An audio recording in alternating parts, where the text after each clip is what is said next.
Structures like this one all along the Rio Grande Valley border have not been able to stop thousands of undocumented immigrants from entering the country. That is why there continues to be a border crisis, and lately, the number of people crossing the border illegally has increased.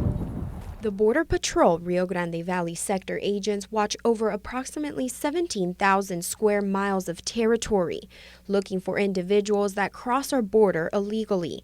According to Chief of Staff John Morris, there has been an increase of people crossing the southwest border. Last fiscal year, agents caught nearly 410,000 people compared to the 331,000 they apprehended in 2015. One of the most important things that's really been a huge dynamic change for the border over the last decade, really, is we're seeing a lot of folks from Central America, and a lot of that population is really just turning themselves into us. They're not trying to get away from us. And that's a really big difference here that we haven't seen over the last 2 decades across the southwest border. Morris says there are many reasons why we are experiencing a surge of migrants.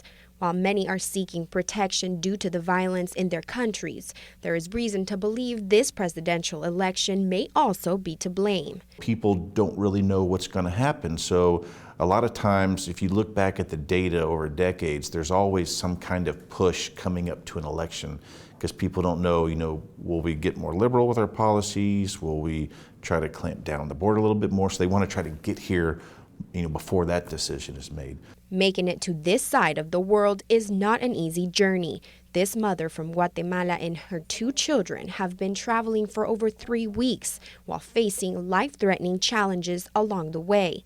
I never imagined I would be here, but we have to look for a better future for our children. And in Guatemala, they wouldn't have had it. That's a lie. It's very ugly over there. She says she was smuggled by 3 different cartels. The Juarez cartel, the Chapo Guzman cartel, and the Gulf cartel, those 3 cartels were the ones who mobilized us. Sister Norma Pimentel, who runs the Sacred Heart Respite Center in McAllen, Texas, has also seen an increase of Central American families seeking shelter this year. The numbers, especially this year, 2016, have gradually increased, and this last month and this month, numbers seem to be very high and continue to be high. Since the center opened its doors in 2014, Sister Norma has provided aid to an estimated 50,000 people, most of them coming from Guatemala, El Salvador, and Honduras. The more violence and the more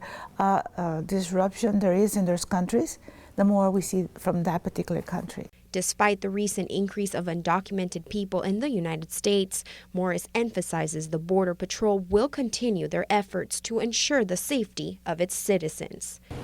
It's hard to determine if we will be able to completely secure our border, especially if violence and devastation continues to affect countries like El Salvador, Guatemala, and Honduras. Along the border, Michelle Vargas reporting.